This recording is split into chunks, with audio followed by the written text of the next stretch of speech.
In No Escape, a warden of a brutal dystopian prison strands the worst of his inmates on a remote island where the survivors have grouped into factions. This is a 90s movie that you probably haven't heard of, full of faces you will absolutely recognise. Let's find out if it deserves its banishment into the pop culture abyss.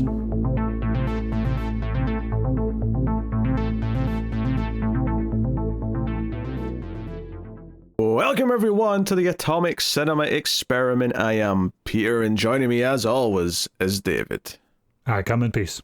This is a science fiction movie podcast. We get together and talk about sci-fi movies. It's that simple. Today we are discussing a winner of a Patreon vote. There was a bunch of kind of lesser known 90s movie stuff that you probably haven't heard of, unless you were, I guess, I imagine if I was at least in my 20s when the 90s rolled around, I probably would remember a lot of this stuff, but because I was a small child, I did not. So it's always hard to judge that sort of thing. Yeah. Like what was known, what was not known. Like it's the survivorship bias. Yes, I'd love to ask someone who's like 20 now if they know, say, The Core. Do they know The Core? Because I feel like that movie's largely been left to history, aside from people who remember it.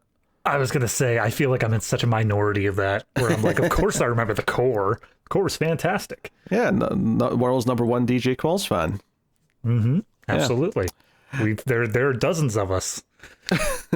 So yes, we're talking about No Escape today. This is a 1994 movie, which I actually just found out was directed by Martin Campbell, who went on to do GoldenEye and Casino Royale and Mask of Zorro and a bunch of other stuff. So this is someone who has had a relatively successful directing career. It's fair to say. So this is. And then there's also Green Lantern in there. Oh, did he do Green Lantern? Oh, he apparently did Green Lantern. Oh, he's a bit of a workman director. Like he's done some successful things, but it also feels like he's got just as many of those as well. Where it's like, he came in, did the movie for the studio, and it tanked because it wasn't very good. Womp womp. But yeah, so this stars Ray Liotta in the lead role. And it's got a few other faces, which we'll get to in a minute or two, but it's set in 2022, which is really funny. The far-off year of 2022. Well, what's funny is that at the time, that was 28 years in the future, right? Oh, yeah. No, they do a bit in here where they talk about a character's history, and they say, oh, back in 2011, and I'm like, yeah, back in 2011. But then I realize in the movie, it's like, oh, wait, no, that's the future. That's still up ahead. Never mind.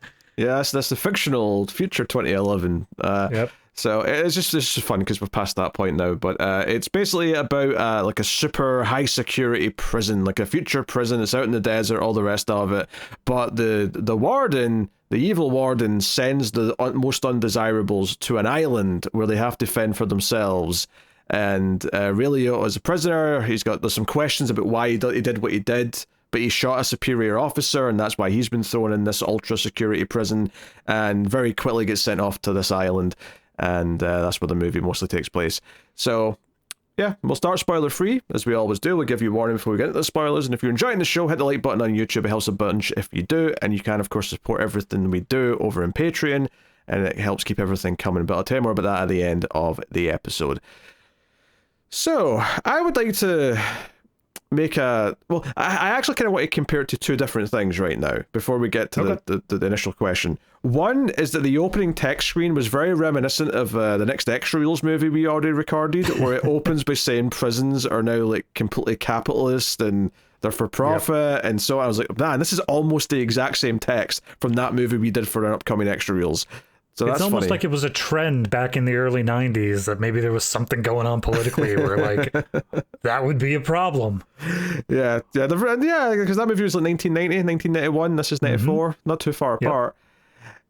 And then the other thing is, sadly, I want to compare this quite heavily to a movie we did not too long ago called Mind Warp.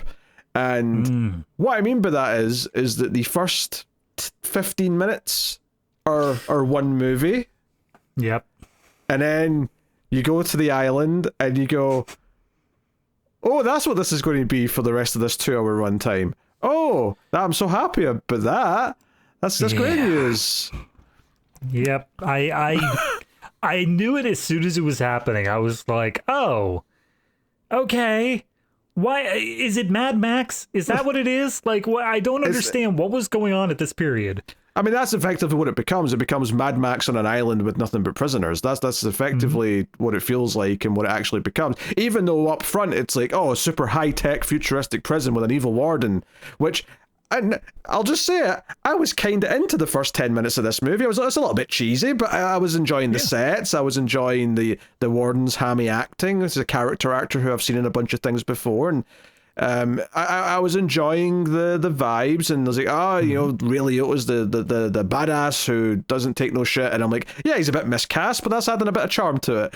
And then the island. We go to the island where we're going to spend the rest of the entire movie, where people have got, you can say, Mad Max style gear for one gang, and then there's like the small, quiet, peaceful community that have got little huts and things, and it's like, it felt like this movie had a budget, and then after 10 minutes the budget ran out, and it's like, let's go do the most cheapest thing we can do over there. So for me, and especially because Mind Warp is at a very similar time period here, yes, I wonder, and I have nothing to back this up, but I wonder if there were a bunch of like spec scripts that were a bit more, you know, post-apocalyptic, like whatever, and then as we transferred into the 90s out of the 80s, those spec scripts were like, well, we can't just have post, that doesn't work anymore. We need to make this high-tech future stuff because we're in the 90s now and everyone's got computers. So they just tack on 10 minutes at the beginning to say, oh no, this isn't just random wasteland where you're scavenging for post-apocalyptic goods. No, this is future techno. Which doesn't matter after the first 10 minutes. No, not at all. It just goes out the window. Does not make a goddamn bit of difference. It's so frustrating, and it feels like this weird trend. And with Mind Warp, you kind of got that, okay, this is an ultra low budget movie. I can see why this was kind of like a money saving kind of exercise. This still feels like it's a relatively, you know, not like a huge mega budget, but it feels like a studio movie. It feels like it has the resources. And to be fair, it's not like I'm saying I want something ridiculous budget-wise. I'm saying I thought the movie was going to take place in the prison, which we already have sets for. So it's not like I'm thinking, oh, where was the big futuristic cyberpunk city that I wanted to see? No, I never thought we were going to do that. I just thought we were going to be in the prison. I was like, oh, this might be a fun little sci-fi prison movie. And then it just completely throws that aside to turn into some really bad Mad Max clone knockoff thing. And even to the point where the main character Robbins kind of comes in as the outsider and helps solve, ends up helping solve problems and things like that. So it's very, very Mad Max in so many ways. So it's kind of shit. It's not the worst thing ever. Like, it's not like completely disastrous or embarrassing or anything like that. It's just a bit shit and a bit dull. I feel like you were saying with Mind Warp, it felt a lot more of a higher budget and all that. And I think that does a lot to elevate how much you're willing to put up with it. Like how much you're Mind Warp, it was a slog for a lot of it. But this one, they barely used any, like, I wouldn't say like CGI, but they did a lot of practical effects. They kept things very prosthetics and stuff like that. And they didn't really feel like they were skimping on it either. There's a couple of names in here, decently sized names, not a big problem. But it's just like as the movie progresses and you realize more and more of, oh, this is playing into the most basic plot. This is like, they're not twisting this in any way that's taking advantage of this different setting that we did at the beginning. It's just the most basic plot. And as you get into that and realize that, you're just left like, all right, I guess just tell me when you're done. It's the sort of thing when he first gets to the island, it's like not like I was kind of like, okay, this is where we're going to be the rest of the movie. I wasn't necessarily like mad at it yet because it's like, okay, we got some wild like gangs and whatnot, and there's a little bit of action. But once he gets to the village of like the group he's going to end up sort of staying with, it grinds to a halt. The entire movie just slows down and says, the next hour of this movie is going to be boring as shit. So just settle in. Get comfortable, grab a snack, start playing a video game on the other screen, whatever it is you need to do to get through it. But that's it. That's all you've got, because it's like, the main character just not wanting to make friends with anyone, and them trying to explain to him, this is who we are, this is why we do this, blah blah blah blah. It's like, okay. So yeah. I mean, I would make the argument that barring a couple little insert cuts that feel completely separate from the rest of the movie, I would argue that you could start this movie 10 minutes in.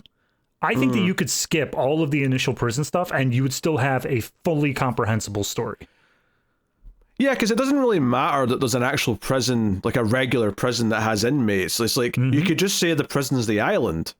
And just because exactly. you cut back to a control room where the warden's saying, okay, what are they doing on the island? But this could just be a control room off island where they monitor the island. It doesn't need to be... Right. And because exactly. they set up this prison and we saw a bunch of it, I thought at least we might go back in the third act. I thought, maybe they'll storm the castle. Storming the base. Yeah. Right, exactly. But no, we don't do that either. No. Nope. Of course we don't. Why would we do that? That may be fun. That's what I mean. The poster is very like nondescript. It's basically just character stuff, but there is a high-tech-ish looking gun on it. And I thought for certain, I was like, we gotta do the storming, right? It's gotta be a thing that happens. Joe, nope. I was so zoned out of this movie by the second act, and I never recovered. But I will say, the one Chekhov's gun they had, the payoff is actually pretty good. Yeah. I will say that when Chekhov's gun is fired, I went, okay, you know what? That was kind of funny. I'm into it. But like, too little, too late. But worth mentioning. Nah. Also, I mean, this is Ray Liotta's the leading man, but because of the way the story is structured, it is very much. I'd say it gets into ensemble territory in like Lance Henriksen and Ernie Hudson and all of them. They feel like they take up as much space as Ray Liotta for large swaths of the movie. It's not an ensemble movie in the sense that he's still clearly the protagonist, right? An actual ensemble wouldn't have that. But, I mean, I get what you're saying, though. Like, Lance Henriksen's kind of the leader of the little community. You've got Ernie Hudson is kind of the enforcer security guy for the community. You also have some character actors. Kevin Dillon, the classiest of all the Dillon brothers. He's the young kind of basically he's the one who looks up to Ray Liotta and is like, oh man, you're such a badass, dude, teach me what you know. In any movie where this was just set on an island and not a prison island, this would be a 10-year-old boy. Like, but it has to be Kevin Dillon here. It's so funny because that's effectively what they're trying to do. They're trying to do the innocent young guy, but obviously he has to be like here for a reason because it's a prison. So it's like, oh well, he was involved in this kidnapping, but he wasn't like the one who is, the mastermind or anything. He was just the guy who ran out to get pizzas for everybody. He shouldn't be here. Other character actor in here is Kevin G. O'Connor, who most people will know from The Mummy. Hey Benny, looks like you're on the wrong side of the river. That's. I know that's the quote you have, but in my mind, I just have the scarabs under his skin, and I can't go to sleep at night when I think of that. Sure. I also have think of my children. You don't have any children. That's another. There you go. There's some mummy quotes for you. So we got Kevin G. O'Connor in there, and then we have the wardens played by Michael Lerner, who's another character actor. I think people might recognize him mostly as the guy who's basically Mayor Ebert from the Godzilla movie from 1998. Yeah, he definitely popped up there. I remember him there. He's been in so many different things. Yeah. I happen to just offhandedly know him. He was one of the father characters, not like the main father, but one of the father characters on the show, The Goldbergs. Oh, okay. Which he was just constantly popping up in that. Yeah, and Stuart Wilson plays the villain. Now, I don't really know him, even though I've definitely seen him in stuff. He's in Hot Fuzz, for example, but obviously I assume he's a good... I mean... It's only 12, 13 years later, but I think he's like an old man in that. So it's just it's that crossover happened where he's an old man now. Right. Yeah, absolutely. And, I don't want to spoil too much for like ending thoughts or anything like that, but best of the cast by far, Stuart Wilson. He has so much charisma in this role. It is dripping off of him. I agree and disagree. And what I mean by that is that I agree as charisma. I think he's in the wrong movie. Does that make sense? Yeah, no, absolutely. Like he's But I didn't like the movie that he was in, so I was like, no, let me follow you. I want to go with you. Where are you from? like the way he was like smiling and cracking jokes as while he was being a villain felt so out of tune with everything else going on around him that it was really distracting. But I agree that he had charisma, so take that for how you will. Yep, absolutely. So I mean that's the cast that's worth running down. It's funny because like I cannot stress enough how the first like 10 minutes had me thinking, maybe this is a little gem, maybe this is something I'm going to be glad I found, and a cool little thing from the 90s that kind of fell through the cracks. And then once I got to about the 30-minute mark, I already knew, I think I know why no one remembers this or talks about it. Yeah, I was kind of thinking it was the more like there was a direct movie I was thinking of during this, and I can't remember what it was for the life of me, because we left the prison. Like during the prison stuff, I was like, oh, this reminds me of something very specific, but like it's so disappointing when you realize that we're stuck on the island, because it's not even like going to the island itself doesn't feel that bad. It's just like, oh, okay, the warden's just like super pissed off with them and is sending him here to be extra punished, but we'll eventually head back to the main prison. We'll do something there. But when you finally realize, when it gets probably to the other village and you realize he's setting up shop here, it's like, oh, okay, now we're in for a slow burn. Yeah, we're in for a slow burn, and it's not even like what it does is that good either. Like it doesn't really do a good job of making you care about much of the characters. It kind of is wishy-washy on a lot of details about them. It's wishy-washy in this idea there's multiple gangs all over the island. Like they bring that up at some point. Oh yeah, like, I thought I missed something.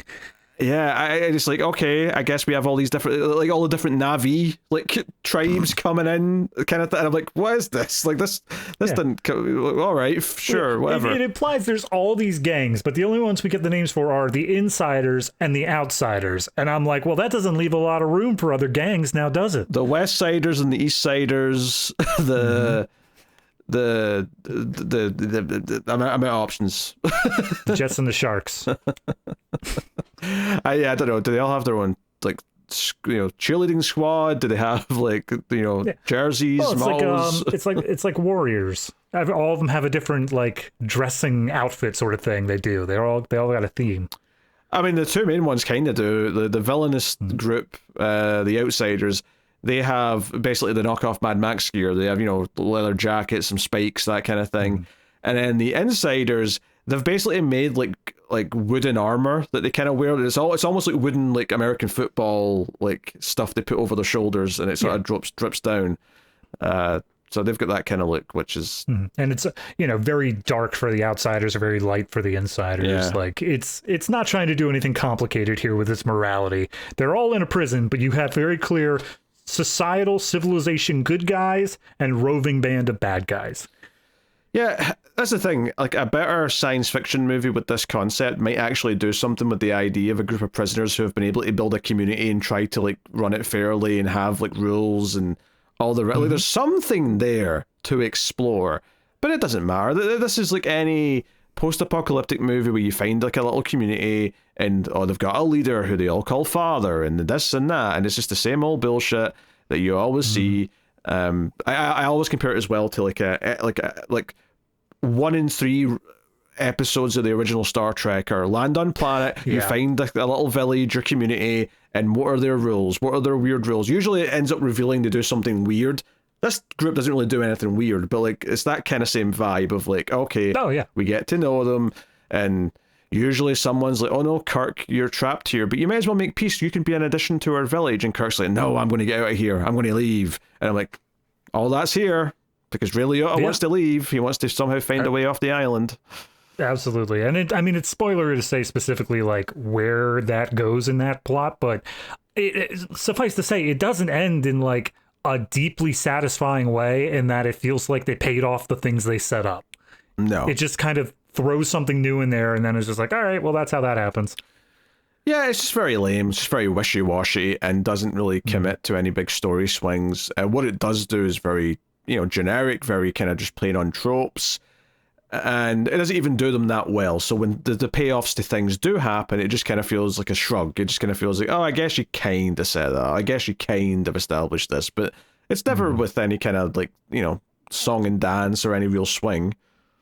No, not at all. And honestly, some of the stuff that it sets up, I was actively annoyed by them setting it up because again, it's so like telegraphed, it's so obvious where things are going that by the time that like it's setting up, I'm like, okay, I get it. Can we just not do this part, please? You know, your story's like dull, but definitely derivative when it starts setting something up and you're like, oh no, we're going to have to go through all these beats. I don't want to go through these beats.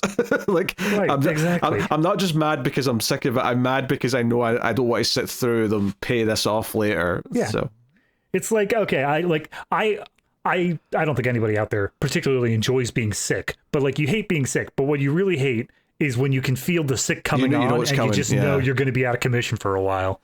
Yeah. That's why the first part, because at least when you're halfway through being sick, you're like, okay, I might be over the hump. Maybe like I'm getting closer to it being over. But when you're at the start of it and you know you're just about to get sick, it's miserable.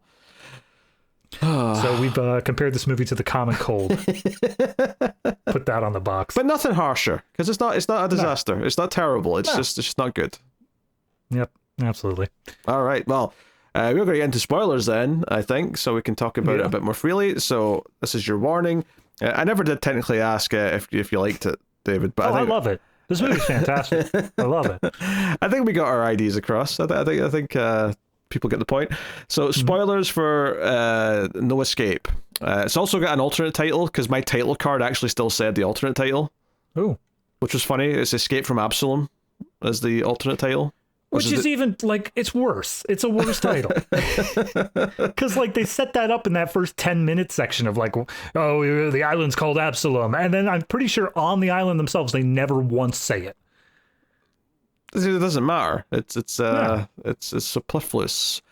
Yeah. Anyway, I mean, you know, the actual opening credits where it's clearly like a JPEG rather than a shot of the military guys standing still until they eventually have people walking in from the side, and it's like, oh, okay, now it's like video. Now they've like transitioned to an actual shot. They've basically they had a freeze frame and then they hit play on the other side. Yeah, I mean, even just to rewind to the very, very start, I thought it was weird because we had the text pop up giving the 2022 everything's commercial, blah blah blah, and then we got the Columbia TriStar Presents, and I was like, I don't think I've ever seen the production logos come up after the text crawl. Do you know what? I think I've seen it once before, and the only reason why I'm saying that is because I remember feeling what you just felt, is that I've never seen that before. So the fact that that's reminded me of that feeling, I think I've seen it now twice. I couldn't tell you what the other example was, though, but it was weird when it happened then, too. Yeah. I just noticed that, and I was like, oh, we're just jumping into the movie. And then it went to that. I'm like, oh, never mind. Someone in the editing bay just got sick and decided not to finish their day of work. So we just see basically someone nondescript go up and shoot another officer, and later on it's clear that this is Ray Liotta shooting his superior officer. You expect it's probably because he made him do something he disagreed with, something horrific in the name of war or something. I mean, again, the first 10 minutes here, it's enticing, but this opening shot here of just people marching, stills camera frame, and then a random guy breaks ranks, shoots his commanding officer, and then giant balls of fire come in from the side to actually transition us into the movie. It's an eye catch. I'm into it.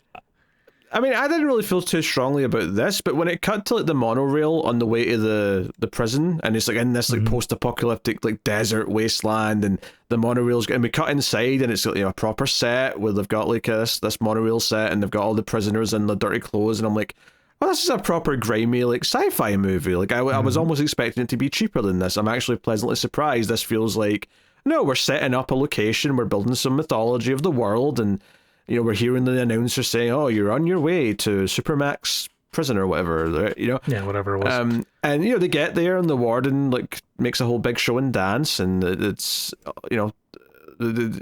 it felt like it was doing stuff. It was setting up, places to fear, oh, where are they taking him? They're taking him to Absalom. And I didn't know it was an island when he said that up front. Yeah. I was like, oh. No, they just say it as like a random word. It's like Absalom. What is that? Don't worry about it, but like worry about it. Yeah, and then the big thing here is that the warden, because another prisoner, his cellmate, like tries to sneak him some food because otherwise he wouldn't have eaten in that first day. He, like, that prisoner is getting punished, right? He's like, oh, hey, we use science fiction technology to monitor your brain so we know if you think things, and therefore we know you've done this. Yeah, that's something when he gets into the colony, they bring Ray Liotta in, and he's like, we scanned your DNA, and we find that you have an aversion to authority. And I'm like, that's in the DNA? Well, damn. Why not just arrest anyone who has that then? I feel like if you're going to tell me you've scanned something and gotten that particular insight, I would say at least say you're scanning the brain where all the thoughts exist. Yeah, exactly. But no, it's in your brain genes. Scan, mapped it out to their supercomputer. It turns out that you always try to shoot people when they tell you what to do. But again, like when it was setting this stuff up and it was setting up stuff with the cellmates saying, oh, they can, read your thoughts. I was like, oh, this is setting up some interesting stuff. This is going to be the sci-fi part of the prison. Is like, they're going to have to try and work around the fact that they can't hide their thoughts. Well, that's interesting. Right. Yeah. Doesn't matter for the rest of the movie. I thought that's where it was going. It's gone. It does not matter. Movie does not give a shit. It throws it out there and then never does anything else with it. It doesn't even come up when they're on the island. Nope. And that's the other thing is like, it's weird to have this prison. And this prison seems so much worse than the island. It does. And yet the island is the bigger punishment. Because it looks like it looks like an oil rig, but on a desert. That's what it looks like. It's like this, it's got the big metal legs, and then the actual prison sort of suspended up above. Like that's what it looks like. It's a big oil rig on the desert, and then it's like, oh, this is an interesting location. But yeah, the cellmate's getting punished, and to like prove a point, the warden's like, oh, you're going to give him his 10 lashings. And 10 lashings in this sci-fi prison is like a shock stick thing. Like he's going to have to shock him. Taser or whatever. But of course, really, it was like, nah, and he throws it down. He's like, pick that up or I'll kill him. So he picks it up, but instead of doing it, he tries to grab the warden, and like this, like, okay, well, that's enough. You grabbed the warden, so you're off to Absalom. That's you're off to the island. They throw him in a helicopter. They fly him to the island, say goodbye to the interesting location, because we're never going to see it again. Yep.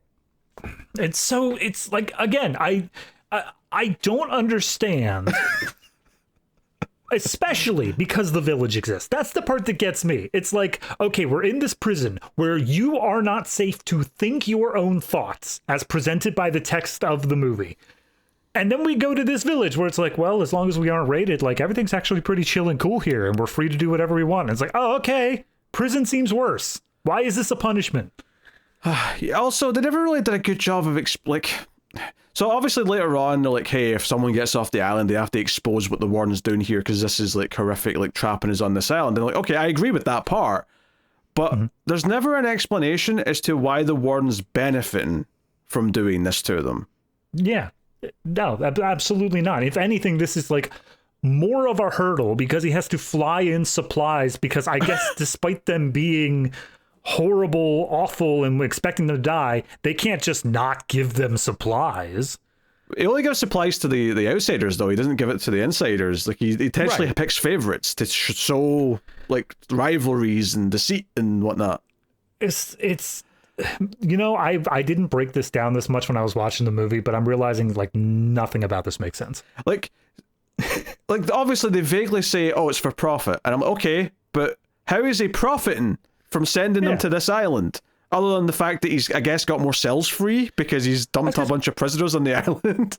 If you want to know how modern prisons are for profit nowadays, like in America, it's that the Constitution literally says you are not allowed to have slave labor except if it is a punishment. Like that is what we do. We pimp out these people who are imprisoned to do menial tasks and hard labor. Like that's where the profit comes from.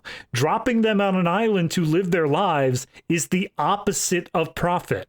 It is giving up your workforce. Yeah, it's not like they're like, I mean, this is obviously going into a whole other like concept almost by saying this, but like if he said, oh, there's drones like flying around that like film what's happening. Oh, it's like a reality show. He's making money because he's broadcasting these gangs having wars or something. Sure. I could roll with that. That's something. If if it were like a test, like the weapons they're flying in for the outsiders, it's like a testing ground for some questionable government new technology or something. Down, I'm in, works. Yeah. Or they send in like, you know, rookie soldiers to train them by like having them storm through I don't know, anything, literally anything. Literally anything except what they did, which was nothing. So yeah, I mean, he arrives on the island. I thought he was in Skull Island for a minute because a bunch of tribe folk like attack him first, but he ends up with the outsiders, who are the Mad Max looking dudes, and this is those Stuart Wilson led. He's Marek, and he leads this group, and he actually is. Well, he's clearly a villain because he's kind of intimidating and everyone's like scared of him and whatnot. He's very welcoming. He's like, hey, like you know, you could join the ranks, especially since he's like, hey, to sort of see what you can do, you're going to fight one of mine, and sort of puts him in like a pit with the other guy. And he just throws the stick at him and impales him immediately, and the guy dies. And like, Marek's not mad. In fact, he's cracking jokes. He's like, there's an opening. Do you want to join my team? Like, you're quite good at this. We're going to have tryouts. Snap. Here you go. But he just, like, you know, he fights back. He steals Marek's gun, this experimental gun. It's got like a rocket sticking out the front of it. So this is the big Chekhov's gun, this thing that he does run away with. This is important.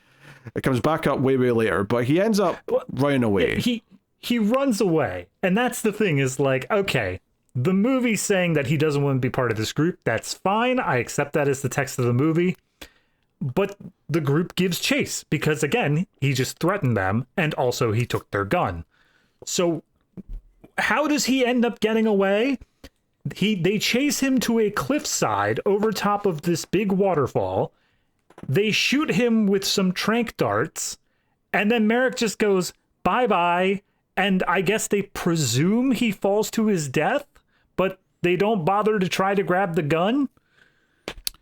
Yeah, he should have really taken the gun before he pushed him. That would make more sense. Yes. Yeah. So yeah, he just falls into some water. An indisputable amount of time passes, and then the insiders show up. Yeah, Ernie Hudson shows up and takes him back to the village that they've built, which is, you know, got Lance Henriksen as the leader, and you know. And yeah, this is where the interest just plummets. Like I was already kind of worried as soon as we went to the island, but once we get here and it's him wandering around as he's still like kind of limping and he's trying to like ask, oh, where can I go? Why are we here? And they're all just acting calm and saying, oh, you should make peace. That we've built a life here. You can have a life. You can have friends. You can do this. You can do that. And you know, we get introduced to a few characters here or there, of course, and we get in, but most of it is very repetitive. It's Ray Liotta saying he wants to leave. He wants to go. He's going to be part of this. He's going to leave. Blah blah blah. And we learn that there's like defenses around the water, like, you know, they're scanning to see if anyone's somehow trying to leave, so the helicopters will just shoot them at the sky or whatever. That is literally the only thing that calls back to the main prison, is they're looking via satellite for like heat signatures. Yeah. And the other part of it that I don't think comes up on the island, it only comes up in the inserts, is that if a heat signature gets big enough, then it becomes a worry that other governments' satellites can pick up on it, and therefore their secret will be exposed. Yeah, which at least establishes, I guess, that, this is something that the Warden and co want to keep secret. That at least that ties in with that. Again, we're kind of unclear how he's benefiting from this island, but sure. Yeah. Whatever. That's fine, I guess. But yeah. Just take it as his own little secret kink and move on. God, like so much of this middle part of the movie, and we're talking like an hour of it, is so goddamn boring, and it feels like I'm thinking about it, I'm like, yeah, they have a Christmas party at one point. Yeah. No, I mean, I'll run through the characters super quick. You already got Ernie Hudson and all that. Yeah. One of the guys inventor, is he's an inventor. He's the one who knows all the technology or whatever. We have Tom King. Tom King's part of this group. That means nothing to so many people, but the moment they said his first last name, I'm like, damn, he let himself go. Yeah, we laughed. That won't matter to anyone who's not a comic book reader, but there's a comic book writer named Tom King. So when the chubby guy who's kind of hyper, hypochondriac. Yeah. As soon as he said his name was Tom King, I started laughing. And spoilers, he turns out to be the mole who's leaking information to the Warden. So he's a little scumbag. Yep. Stefano is like a guy who goes down to the coast and picks up stuff that washes up, and he's like the merch guy. He's able to get you whatever you need. That's Kevin G. O'Connor's character. Yep. And then we already said Kevin Dillon is just like the wide-eyed, like, no one's ever been able to escape from the outsiders before. How did you manage it, Ray Liotta? Gee, Mr. Liotta, could you teach me how to be a badass like you? Oh. Ray Liotta says, this is my first time as an action leading man. It ain't gonna go well, kid. So maybe his last time as an action leading man. Yep. But yeah, no, that it literally just introduces you to these characters. Like you said, every single time it's just a matter of, oh, I don't want to be here. I don't want to be a part of your group or whatever, blah, blah, blah. And then we get to the Christmas. Oh, no, sorry. The first thing we get to that like challenges things is that apparently one of the no-name red shirts falls asleep at his post defending the village. And because he did that, they force him into banishment. And Ray Liotta's like, exile. You're no better than anybody else. You're dooming him to death out there. Yeah, they do at least establish that it's his second time, so he did get like a warning, and then he did it again. And Lance Henriksen's like, you know, like if people sneak in and kill everyone and it's on him, like that could have led to like the entire camp being murdered in their sleep. So no, we kind of need to take this seriously, blah blah blah. But that's that. During the Christmas party, that's when Marek and his men attack, because every so often they raid this place to try and steal food and stuff like that. So we get a big fight sequence during this, and it's very kind of typical by the numbers, just punching and, you know, some arrows here or there. You get flaming arrows. You get all these improvised weapons and stuff like that that just feel post-apocalyptic. It just feels like we don't have guns. We're just firing off whatever we can get in the jungle. But yeah, the action's not particularly good. Like, nothing about it was that exciting. You're just kind of waiting for it to wrap up more than anything. Absolutely. I mean, I would say this village is just large enough that I have zero sense of geography. Like, anytime that they're like, oh, the gates have to be defended, I'm like, I don't know where that is. I accept they're around, but I couldn't tell you. Yeah, I mean, they do get warned, so they establish there's a mole for the good village and the bad guys team. So that's also a thing that comes up a little bit again later as well. But the big thing at the end here is that Lance Henriksen actually does get stabbed. And afterwards, because really it was so good at fighting and helps them out, he's like, oh, you've got military training. You know, I want you to take my place when I die. I want you to lead the team, really. You're the best, the best. Yeah, and he gets a little bit of like PTSD as he sees the fires and stuff like that, and it's obvious he's basically coming down on the side of like, no, I've done too many horrible things in my lifetime. I can't possibly take charge of all these people. And he doesn't give his full backstory yet, but like we get there. Yeah, we get kind of the Nam style flashbacks of him like thinking about his past. Yeah. But then the other main plot point that comes up eventually, it takes a little while to get there, but it's actually that Lance Henriksen, despite all the talk of, oh, we've built a life here and this is, you know, what we need to sustain, he's actually secretly got the inventor guy building a boat that can somehow get around the detection of the sensors. So they're testing that out, and it doesn't work, right? It gets so far, we do some dramatic cutting to the people with the radars and stuff, where it's kind of getting through, but then they start to notice it blipping, and like, so they destroy it, and a couple of guys were inside apparently. Really, it was like, oh, we're going to build another one? I want on the next boat. I want to get off this island. And so that kind of becomes this like weird bargaining debate for like the next chunk of the movie, where it's like, no, you've not earned that yet. But then when they need a part for their engine, he's like, oh, I saw that at Merrick's camp. If I go and sneak into his camp and get it, I get a ride on the boat. Yeah, and that's honestly, that's like the whole, I wouldn't even say the third act. It's the end of the second act. It's just that bit. But the idea that the boat was just man-powered, but they have a V8 engine. And they're like, oh, if we can just get this one part, we can move so fast that they couldn't even catch us on the radar, and we can get off to the mainland. And I don't know whether to say kudos or like bad movie, but like they set this up and then they don't do it. And it's one thing to be like, look, you've played exactly what I expected so much that it's like, okay, yeah, sure, that's great. I'm glad that you're changing direction and making something not obvious. But this is the one thing that felt like it would have been narratively satisfying, is to see them speeding away on the boat instead of what they did end up doing. Yeah, because their attempts, their boat and their inventor just get blown up kind of off screen at a certain point, and it's like, oh, we've been sabotaged by the mole kind of thing. Yeah, so that becomes I wanted to stress here, like them getting to this point where he's like, hey, I'll go and invade his camp and get you this part, even though it's super dangerous. Like, I want to stress that point is like so long after he arrives at this village, but we have went through it in about 5 minutes, because there's so little of interest to talk about in that entire stretch of the movie. No, it's 10 minutes in the future prison, 15 minutes with the outsiders, and then I've got it open here. It is 50 minutes on between him arriving in the village to him saying, okay, I'll go out and get the part. Now, in the middle, we do have a little bit of break for the action with the Christmas party and all that, but it doesn't take up that much of the 50 minutes. Yeah, that entire stretch of the movie is a slog. And I don't really like what comes next either, but at least there's a goal. At least there's a purpose that they're shooting for. Even though it plays out like quite because like the young guy Casey, Kevin Dillon's character, says, I want to go with you, gee whiz, sir, I want to come with you on this dangerous mission. Would you believe it? It does not go well. He gets caught in a trap almost immediately. It's like the dumbest thing too, because it's literally Ray Liotta saying, no, you can't come, you will only be a nuisance and will be absolutely the cause of my death. And then as he's stumbling through the jungle later on, who accidentally triggers a track behind him but little kid Kevin Dillon here. Yeah. Who then immediately is caught by them and is used as a bargaining chip.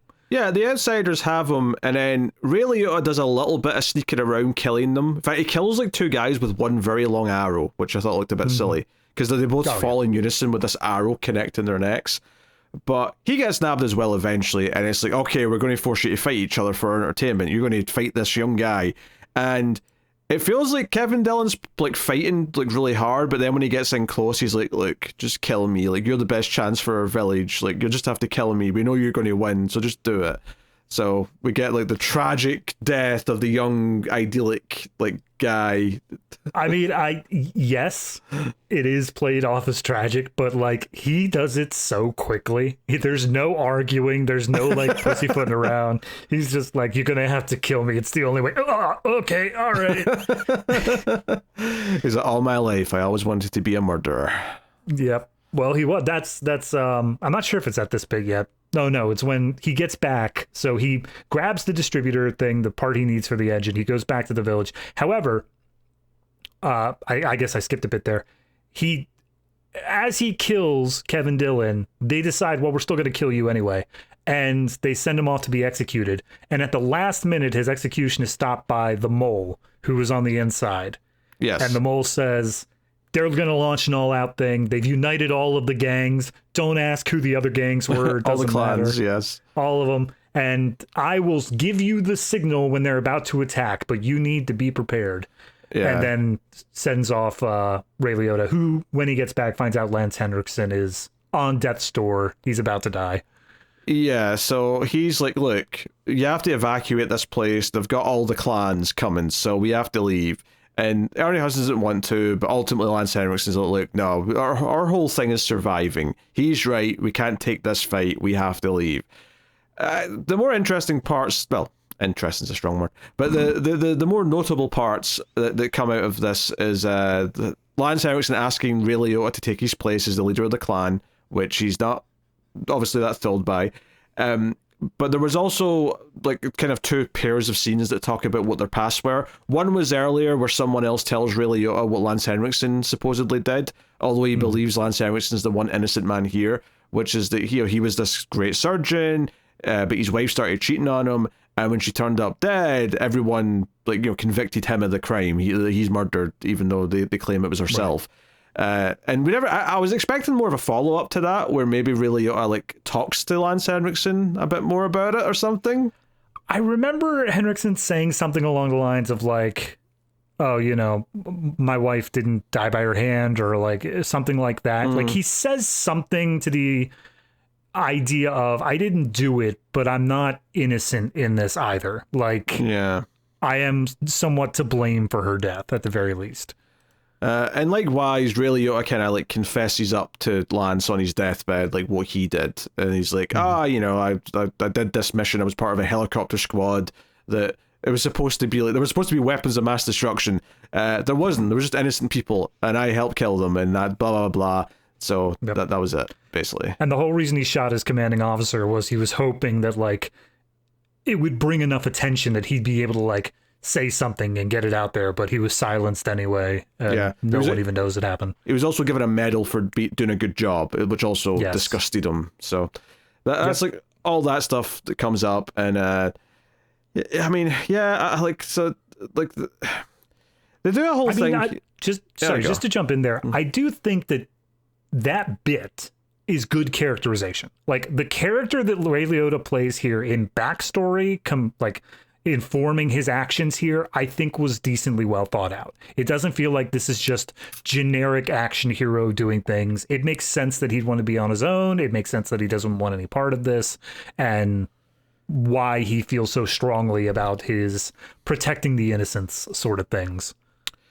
I think to a point, I think where I would maybe I'm conflating this with a later problem that's not quite the same thing, but more just like, I don't really buy his, I don't know, like the heartwarming turn where he cares about these people. I don't know that's stupid. Yeah. That's dumb. Although I do think that the bit immediately after this, so Lance Henriksen dies, and then like they're all prepping for the big thing, and Ernie Hudson comes up and says like, hey, you talked to him, what did he say? And he's like, he told me that you should take over and I should get the hell out of here. And I'm like, that's good for this character. I like the fact he's still refusing to call. Now I do like the payoff, because they still have that weapon that he took from the gang at the start, right? From the outsiders.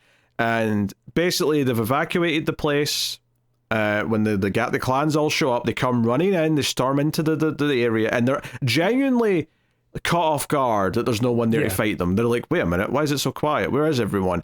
So they're all standing in this middle area in this village that's been built, and Ray Liotta's up on top of the tower, and he whips out this gun that he took from him earlier and aims it right at the bad guy, and I went, that looks like a rocket. That looks like it's going to explode. Like, this feels like it might just take out all the bad guys in one almost comical, quick thing, right? This is almost a punchline. And he fires it off, and the initial like impact I thought looked really weak. I was like, oh, this little explosion, this little grenade going off in the middle of this crowd. And then it cuts to a wide shot, and the entire place just blows to smithereens.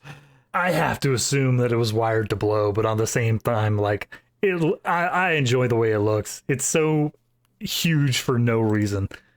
But I love it. Was this sci-fi? Okay, this is a stupid big explosion. Yeah, sure. Mini nuke. If anything, I'm just annoyed that somehow the main villain survived and shows up to fight on the tower like a minute later. I'm like, no, he was like 5 feet from the epicenter of this explosion. There is no way he's alive. What are you talking about? Yeah. So because of the size of that explosion, that does trigger the radar back at home base. They're like, oh, that's too much heat. Someone's going to notice. Get the warden a chopper. He needs to get out there and see what's going on. Yes. So, I mean, yeah, they fight. I mean, obviously, yeah, the main bad guy gets killed. He gets thrown over the ledge and lands on like a bit of wood. He gets impaled. Giant spike. It's a whole thing. But afterwards, they're like, okay, they find out that the boat's been sabotaged and blown up. The inventor's dead. Okay, but he's holding a cross in his hand. And that implies that Tom King's behind it, because Tom King's the one that kept having the cross around him. Tom King is a rat and a murderer. Mouseman knows. Yes. God, it's weird. Like, this is one of those episodes that I feel like you don't even have to watch the movie to enjoy the review, and yet it's being so insular at times where no one else is going to get it. Yeah, I'm sorry, it's a comic reference. They go to Tom King, and they kind of like demand to know like how he's contacting them, and he pulls out this little kind of like smartphone looking device. And smartphone by the definition of 1994, aka a lot of big buttons and techno-looking font. But it's like, oh, the warden's on his way. He's on his way. It's like, oh, where's he landing? You're going to call him back for us and say that place isn't safe, so he lands where we want him to land. And basically, they just ambush his helicopter when it arrives, and Effectively, it's like, okay, we don't have the boat, but Ray Liotta can fly a helicopter because they set up he was a helicopter squad before. So he takes a bunch of people with him, they fly off, and he's like, I'm going to... Because initially, when Lance Henriksen said, oh, we've got a deal, whoever gets off the island exposes all this, and Ray Liotta's response to that is, oh, what, and risk get thrown back here? As if, like, I mean, you'd already be a fugitive anyway, so it's like, I mean, whatever. But at the end, though, he's like, no, I'm going to blow the doors off this place. Don't you worry, Ernie Hudson. I'm bringing the cavalry back. So, while he's not taking up the call to be the leader of the clan, he is willing to go and like, expose all this. And he's got a reason to fight now. He's fulfilling his initial promise of like exposing this horrific thing that the government made him do. This is now just exposing this private prison and the horrible things that it does to its imprisoned people. And they're happy on the chopper, and the movie ends with the warden and Tom King like just standing like they're in Lost, and they hear the monster in the trees. They're like, oh, what's that? Cut to credits. I mean, to be fair, that's dropping the warden into this situation where not all of the outsiders were killed. We saw that they kind of scattered into the woods after the explosion happened. To say that, like, yeah, now they're being attacked by them because he's still the warden who subjected them to be here. It's just the promise of punishment at that point. Yep. In fact, speaking of Lost, one of the actors in this, the actor who plays the scientist, is literally named Jack Shepherd. Huh. Weird. That's just a weird coincidence because I just brought up Lost and I noticed his name. I always assumed that was just one of those made up names of like, no one's weird. No one has that on the nose of a Christ name. No, there he is. The character's name is Dysar, which is a really weird name, but yes. Yep. So yeah, I mean it's literally the movie, and then it's just like smash cuts to credits, just leaving you with that. And I don't think at the end of the movie I felt like I was satisfied. I wanted there to be repercussions. I wanted to see that happen. Yeah. I just like, I mean, first of all, you could cut like half an hour out of this movie easily, and like it would only be better for it, especially in that middle section, which is so goddamn slow and boring. Oh yeah. But I mean, yeah, but that's not the only problem with it, though. Of course, like even the decision to go to the island instantly made it like not the movie that it felt like it set me up for and was making me hope that I was going to get. But that's not to say that you couldn't make a good movie about like a couple of factions on an island who are at war with each other. That can be good. That could be something. But ultimately, all the characters in the main group, the insiders, they all suffer from just being a bit too thin. Like, yes, you've got like 3 or 4 characters, but I wouldn't say like you get a whole lot out of like them beyond their archetypes, beyond like Kevin J. O'Connor's little like Weasley like merchant. Yeah. That's all he is. Kevin Dillon's just a little guy who's like eager and wants to like prove himself, and that's all he is. I mean, Dysart, the inventor, actually probably is the one who gets the most besides Lance Henriksen, because he actually stops and talks about the fact that he deserves to be here. It was like the only time where it felt like, oh, they're actually kind of trying to do a little bit of like redemption, or like I'm here to pay for my sins kind of thing.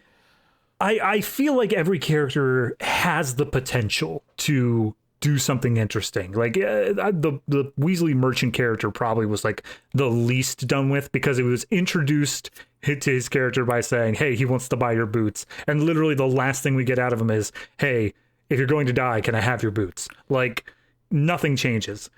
I feel the biggest disappointment for me, though, was Lance Henriksen's character, because it feels like they were setting him up for this thing of like, taking this leadership role, being able to survive out here. You have to make these sort of judgment calls that will erode away at your morals and your ethics. And like, this guy got banished. Is that something that is justifiable to like basically kill him just because of his failures or whatever like that? But we don't do anything beyond that scene. It's implied that he's just in the absolute right no matter what. It felt like that never came back up. Not to say that I expect to see that character again or anything like that, but just more that the idea or the thematic that it comes with would come up again. Like maybe the subject of banishing someone else would come up later, and it would be informed by the fact that we'd already seen it earlier, so we'd know that he'd be willing to do it if he made that threat, or do something simple like that. Yeah. But no, it feels like it doesn't matter that we saw that earlier for the rest of the movie. Right. I was thinking possibly something along the lines of like the scientist character or something breaks a rule and he just covers it up. He's like, this guy's too important. We can't not have him be in the village. But then gets called out by Ray Liotta of like, you're getting a little bit of a double standard there. Even just the idea of the weight of being a leader and what the toll that takes on him, but it never feels that that's what's happening. No, the toll that happens is that he gets stabbed and he's dying. That's the toll. Yeah. It's also really weird the fact that like he does die in the end from being stabbed. Like he's up on the platform as we're in the final battle with Stuart Wilson, but he also has lymphoma. Like they say that as well, and I was like, did he need to have that? Did you need to have the slow death of the character and not just say like, when I pass on, I want you to take control of this as this vague future thing? No, because they wanted him to know that his time was nigh. Like he's only got a month or whatever, so it's more of an imminent request. It's not just like, oh, vaguely in like 10 years when I might die. Like I want you to do when this. Lance Henriksen eventually dies, which I think we're still waiting on that, right? I mean, I don't know if I'd say waiting on it, but yeah, he's still alive. If that's what you mean. Yeah. Okay. Yeah. Yeah, he's still kicking. He's still kicking. Which, to be fair, that's just 30 plus years ago. He's lived to a good age. Absolutely. So yeah, I mean. Like, it had the ingredients. It's amazing to me that this falls into, like, Mind Warp. It's definitely something that I associate, like, from a lot of movies in the 80s and 90s that weren't very good, which is this idea of the promise of something in the first few minutes of the movie, only to realize, oh no, that's all the rest of it's going to be.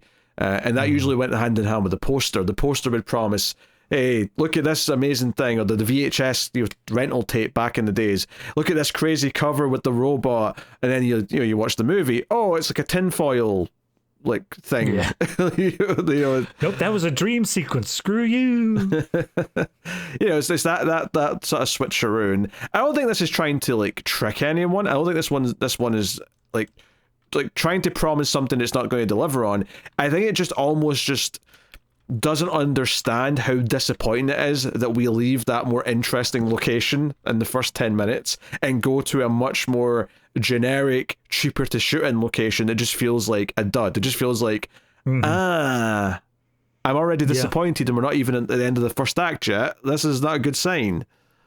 I am curious how many more of these movies are out there, because this feels like such a thing that is just like ever present. It feels like this is something that has been around forever, and I'm particularly looking at Mind Warp and this being essentially the same movie, but just like separated by 2 years here. I feel like this has to be more present than we've actually seen. Oh yeah, for sure. It absolutely is. And I'm sure we'll stumble into more of them, but this is this is higher production value than that for sure. It's got more actors in it that are, I love Bruce Campbell, don't get me wrong, but one Bruce Campbell is not quite the same as Ray Liotta and Lance Henriksen and Ernie Hudson and Kevin J. O'Connor, so on and so on. So, yep.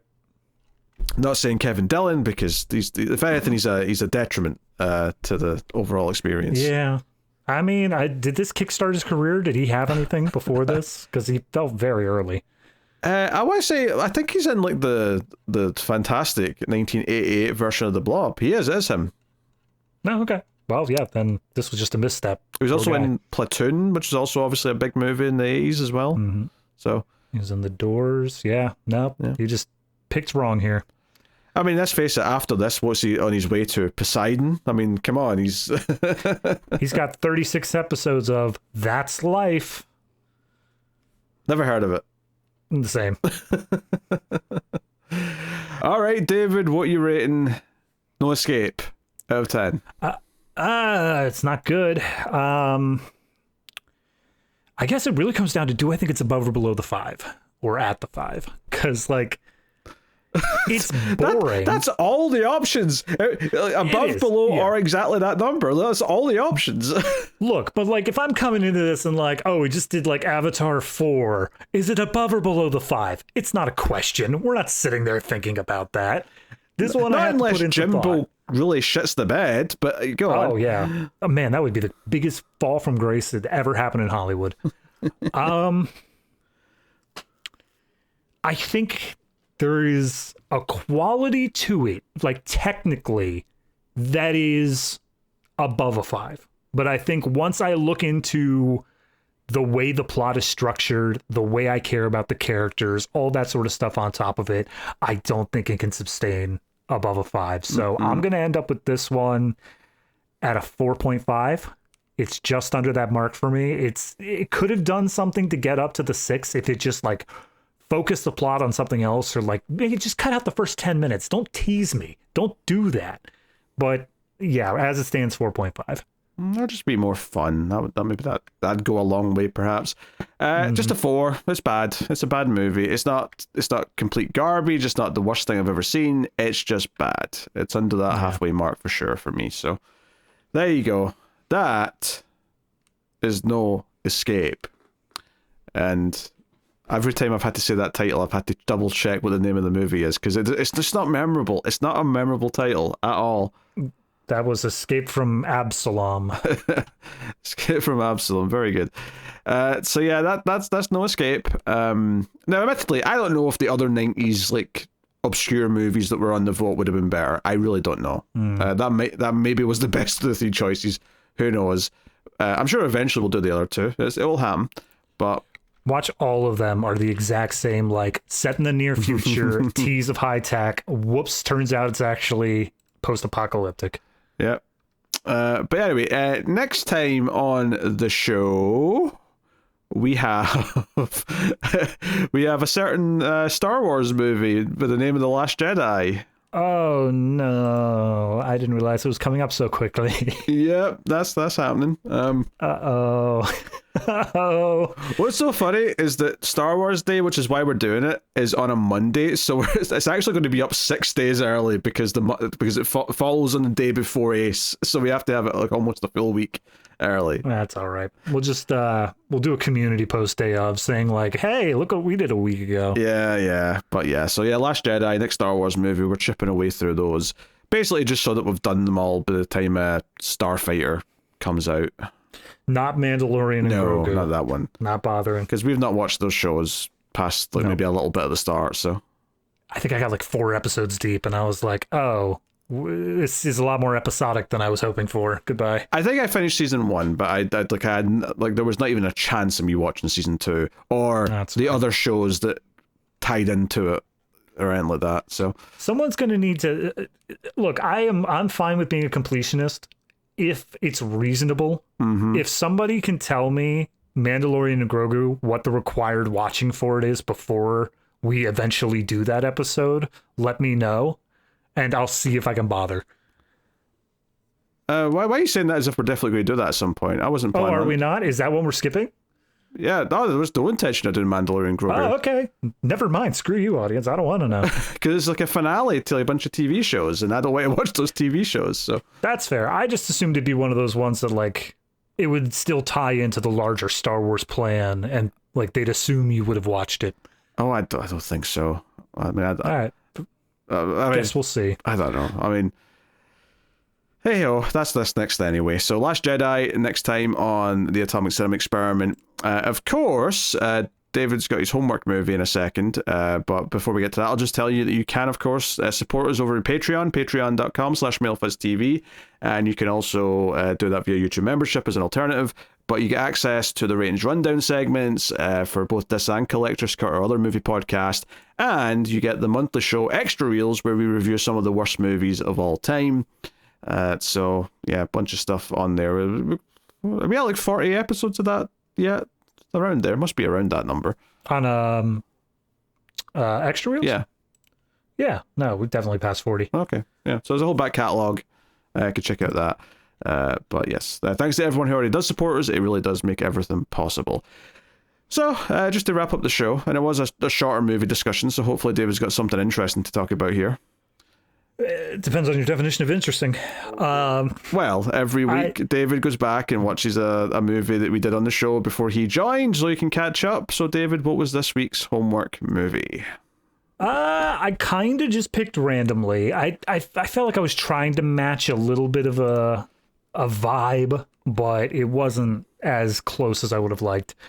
I picked the I Am Legend, the Will Smith, more recent one there. And look, I'm gonna be straight up with you. I can't talk about my thoughts about this movie without being like pretty spoilery about it. So like, if you somehow don't know I Am Legend, then all right, so just say spoiler. Give them the warning. Okay, spoiler warning for I Am Legend. Full warning. I think this movie is really, really good until the 2/3 point. And then it just completely loses me on like every level of interest I would have had. Like, look, special effects are mediocre, but I take that as more of just sign of the times. They were a bit too ambitious with what they were trying to do. I'm okay with just brushing that off. But when it comes down to the plot itself, this story of this guy, he's the last survivor, he's going through the city. They do such a good job of setting up the ambience and this feeling of loneliness and the like borderline insanity that Will Smith has fallen into in living in this world. All that leading up to what happens with the dog, like everything up to that point, I think is fantastic. It does some great jobs of setting up like, oh, here's how he views the quote unquote monsters and how that ends up being disproven by the end and whatnot. But the moment that we introduce other people, I feel like we lose all structure. Everything about it is just like completely now some other totally separate movie, which is kind of the theming idea I was going for in picking it, where it's like, oops, we threw away the concept and we're doing something else now. And I'm sure, Pete, you're aware of this, but the alternate ending that was originally done for that film that they did not end up going with because studios. Yeah, well, interesting bit of trivia on that. I remember talking about this when we reviewed it on the show. Is that they put it on like the the DVDs and the Blu-rays and whatnot. It's kind of like fallen away now, but there was a plan at one point to do a sequel a few years ago, but the sequel would use the alternate ending as canon because it would need to, and it was like, what? that is deranged. I mean, look, I have seen studios do far stupider things post-release of like what they consider canon and whatnot. Like, by all means, if you have a good movie idea and you need to change a little bit of canon to make it work, do it. But yeah, I absolutely prefer the alternate ending. Like, I think that part of what draws me away from the back third of this movie is the fact that it doesn't feel like it's saying anything anymore. And changing that ending only enforces that. The whole point of the movie is just thrown away because they're like, and then Will Smith took a hand grenade and killed everybody. Like, oh, okay. All that stuff about like he misjudged the creatures and how they actually are not monsters and they have their own form of society going on. Nope, gone. Screw you. I don't know. It's so hard for me to judge because unlike this movie, unlike No Escape, where the part I like of it is so quickly thrown away, this is one where so much of the movie I like, and it's the fact that it is the last third makes it that much more disappointing that we couldn't stick the landing on it. So I don't know. I hesitate to say it's that much better than No Escape. I think that like quality wise it probably is. So I'll put it at like a 5.5, but like I'm not enthusiastic about that 5.5 either.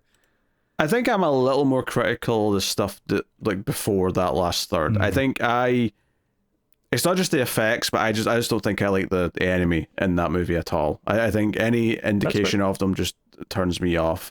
So I was lukewarm, and then the last third's just shit. So I get that. So it's whatever. No, anyway, I absolutely get that. Anyway, there you go. That is the Atomic Cinema Experiment for the week. So thank you very much for joining us. Let us know what you thought of the movie in the comments, as per usual, and all that jazz. But that'll do it. So thank you once again for watching and listening. We do appreciate it. Keep watching science fiction and computer ad salsa.